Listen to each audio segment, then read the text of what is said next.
Hi friends, mini vlog 34 Sunday அன்றைக்கி எடுத்த video. காலையில் கேரட், ஆனியன், ரவையெல்லாம் போட்டு தோசை ஊற்றி தேங்காய் சட்னி வச்சு பசங்களுக்கு கொடுத்துட்டேன். சிலம்ப கிளாஸ் போய்ட்டு வந்து சாப்பிட்டாங்க. எங்களோட லஞ்சு சொரக்கா கூட்டு, சாதம், அதுக்கப்புறம் முட்டை பொரியல். எனக்கு வந்து பச்சை பயிறு கார்ன் மாதுளை போட்டு சாப்பிட்டேன். ஈவினிங் பார்த்திங்கன்னா சக்கரை பொங்கல் வச்சுருந்தேன். ஆடி 1ஆந்தேதியே வைக்கலான்னு நினச்சேன். என் பொண்ணு இப்போ வைங்க அப்படின்னு சொன்னான். 1ஆந்தேதி தங்கச்சி பாயாசம் வச்சுருந்தா அங்கே போயிட்டோம்.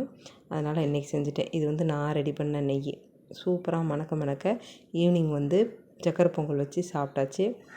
இப்படி தான் போச்சு எங்களுக்கு சண்டே. உங்களுக்கு எப்படி போச்சு அப்படின்றத சொல்லுங்கள். ஆடி மாதம் ஸ்பெஷலாக என்ன செஞ்சீங்க அப்படின்றதையும் சொல்லுங்கள். நல்லா தித்திப்பாக இருந்தது.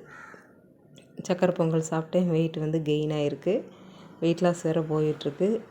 இதெல்லாம் சாப்பிட்டுட்டு வெயிட் குறைய இந்த மாதிரி தான் போயிட்டுருக்கு. பிடிச்சிருந்தா லைக் பண்ணுங்கள். பாய், தேங்க்ஸ் ஃபார் வாட்சிங். நாளைக்கு பார்க்கலாம்.